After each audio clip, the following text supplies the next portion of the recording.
वो मुश्किल वक़्त में घबराहट का शिकार नहीं हुई, बल्कि अपने शोहर और ख़ानदान के लिए तसल्ली और हौसले का ज़रिया बनी। वो औरत जो तारीख़ में अपने नाम से नहीं जानी गई, लेकिन अपने किरदार और ईमानदारी की वजह से हमेशा याद रखी जाएगी। समसून की माँ, दनाई, ईमान और हौसले की मिसाल। मनोहा की बीवी अपने घराने की एक गैर मामूली, दूरअंदेश, समझदार, खुदा पर भरोसा रखने वाली और ईमानदार, अक्लमंद खातून थी। वो कम गो मगर ईमान में मजबूत थी, जो अपने शोहर की कमज़ोरी में इसे हौसला देती और खुदा के वादों पर मुकम्मल यकीन रखती थी। बाइबल में इसका नाम दर्ज नहीं, फिर भी इसका शुमार सारा, हन्ना और अलिशबा जैसी अजीम औरतों में होता है। मनोहा और उसकी बीवी दानी कबीले से ताल्लुक़ रखते थे और सराह के रहने वाले थे।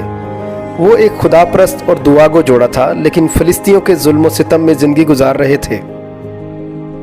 मनोहा की बीवी भांज थी, जो उस वक़्त इसराइली औरतों के लिए ताना ज़नी और शर्मिंदगी का बायस समझा जाता था। एक दिन जब वो अकेली थी, खुदावंद का फरिश्ता उसके पास आया और खुशखबरी सुनाई। और खुदावंद के फरिश्ता ने उस औरत को दिखाई देकर उससे कहा, देख, तू भांज है और तेरे बच्चा नहीं होता, पर तू हामला होगी और तेरा बेटा होगा। सो खबरदार, मैं या नशा की चीज़ ना पीना, ना कोई नापाक चीज़ खाना, क्योंकि देख, तू हामला होगी और तेरे बेटा होगा। उसके सर पर कभी उस तरह ना फिरे, इसलिए कि वो लड़का पेट ही से खुदा का नज़ीर होगा और वो इसराइलियों को फ़िलिस्तीनियों के हाथ से रहाई देना शुरू करेगा। मनोहा की बीवी ने ये सब बातें अपने शोहर को बताईं। मनोहा एक रास्तबाज शख्स था, इसने फ़ौरन खुदावंद से दुआ की। तब मनोहा ने खुदावंद से दरख्वास्त की और कहा, ऐ मेरे मालिक, मैं तेरी मिन्नत करता हूँ कि वो मर्दे खुदा जिसे तूने भेजा था हमारे पास फिर आए और हमको सिखाए कि हम इस लड़के से जो पैदा होने को है क्या करें। खुदावंद ने मनोहा की दुआ सुनी, और जब वो दोनों खेत में काम कर रहे थे, खुदावंद का फरिश्ता दोबारा मनोहा की बीवी के पास आया। उसने दौड़कर अपने शोहर को खबर दी और मनोहा उस मर्द खुदा के पास पहुंचा। बाइबल इसकी इस मुलाकात का यूं बयान करती है, तब मनोहा उठकर अपनी बीवी के पीछे पीछे चला और उस मर्द के पास आकर उससे कहा, क्या तू वही मर्द है जिसने इस औरत से बातें की थीं? उसने कहा, मैं वही हूँ। तब मनोहा ने कहा, तेरी बातें पूरी हों, पर उस लड़के का कैसा तौर तरीक और क्या काम होगा? खुदावंद के फरिश्ता ने मनोहा से कहा, उन सब चीज़ों से जिनका जिक्र मैंने इस औरत से किया, ये परहेज़ करे। वो ऐसी कोई चीज़ जो ताक से पैदा होती है ना खाए, और मैं या नशा की चीज़ ना पिए, और ना कोई नापाक चीज़ खाए, और जो कुछ मैंने उसे हुक्म दिया ये उसे माने। मनोहा ने खुदावंद के फरिश्ता से कहा कि इजाज़त हो तो हम तुझको रोक लें और बकरी का एक बच्चा तेरे लिए तैयार करें।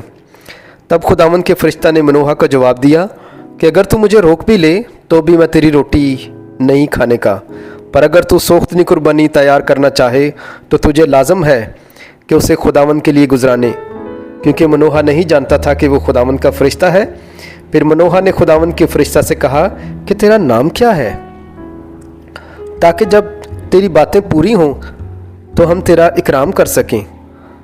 खुदावंद के फरिश्ता ने उससे कहा, तू क्यों मेरा नाम पूछता है, क्योंकि वो तो अजीब है। तब मनोहा ने बकरी का वो बच्चा मुआवज की नज़र की कुर्बानी के लेकर एक चट्टान पर खुदावंद के लिए उनको गुजराना, और फरिश्ता ने मनोहा और उसकी बीवी के देखते देखते अजीब काम किया। क्योंकि ऐसा हुआ कि जब शोला मज़बा पर से आसमान की तरफ उठा तो खुदावंद का फरिश्ता मज़बा के शोला में होकर ऊपर चला गया, और मनोहा और उसकी बीवी देखकर औंधे मुंह ज़मीन पर गिरे।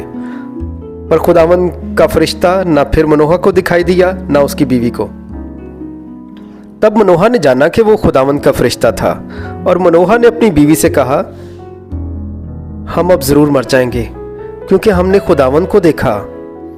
उसकी बीवी ने उससे कहा, अगर खुदावंद यही चाहता कि हमको मार दे तो सोख्तनी और नज़र की कुर्बानी हमारे हाथ से कबूल ना करता, और ना हमको ये वाक़यात दिखाता, और ना हमसे ऐसी बातें कहता। ये औरत खुदा की बातों पर यकीन रखने वाली थी, और उसकी फ़हम और ईमान की बदौलत इसने अपने शोहर को हौसला दिया और डर से निकाला। वो जानती थी कि खुदावंद अपने वादों को पूरा करता है और वो इसराइल के लिए एक बड़ा मंसूबा रखता है। समसून ने इसराइली फ़ौज की क़यादत नहीं की, बल्कि तन्हा ही फ़लिस्तियों के ख़िलाफ़ कई जंगें लड़ीं। इसकी माँ ने इसे खुदावंद के तरीक़ों से आगाह रखा और यही वजह थी कि तमाम मुश्किलात, आजमाइशों और कमज़ोरियों के बावजूद समसून इसराइल के खुदा पर ईमान में साबित कदम रहा।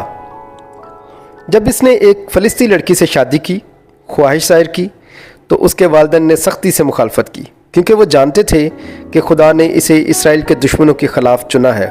यही वजह थी कि समसून की माँ ने हमेशा इसे खुदावंद के मंसूबों से आगाह रखा और वो समझते थे कि बेईमानों के साथ ना हमवार जुए में ना जुतो, क्योंकि रास्तबाजी और बेदीनी में क्या मेल जोल, या रोशनी और तरीकी में क्या शिराकत, मसीह को बलियाल के साथ क्या मुआफ़कत, या ईमानदार का बेईमान से क्या वास्ता, और खुदा के मक़दिस को बुतों से क्या मुनासबत है। क्या हम जिंदा खुदा का मक़दिस हैं?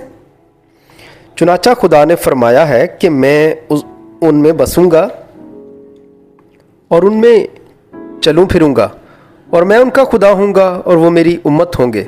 इस वास्ते खुदावंद फरमाता है कि उनमें से निकल कर अलग रहो और नापाक चीज़ों को ना छुओ, तो मैं तुमको कबूल कर लूँगा।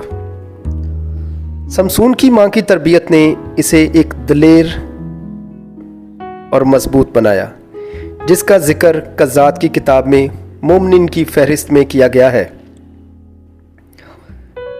ये कहानी आप मिसेस रेवरेंड शहबाज अंजुम की किताब ख़वातीन बाइबल से सुन रहे हैं। इमसाल की किताब में ऐसी औरत के बारे में लिखा है, उसके मुंह से हिकमत की बातें निकलती हैं, उसकी ज़बान पर शफ़क़त की तालीम है, वो अपने घराने पर बखूबी निगाह रखती है और काहली की रोटी नहीं खाती। उसके बेटे उठते हैं और उसे मुबारक कहते हैं। उसका शौहर भी उसकी तारीफ़ करता है कि तेरी बेटियों ने फजीलत दिखाई, लेकिन तू सब पर सबकत ले गई। हुस्न धोखा और जमाल बेसबात है, लेकिन वो औरत जो खुदावंद से डरती है सतूदा होगी। उसकी मेहनत का अजर उसे दो और उसके कामों से मजलिस में उसकी सिताइश हो।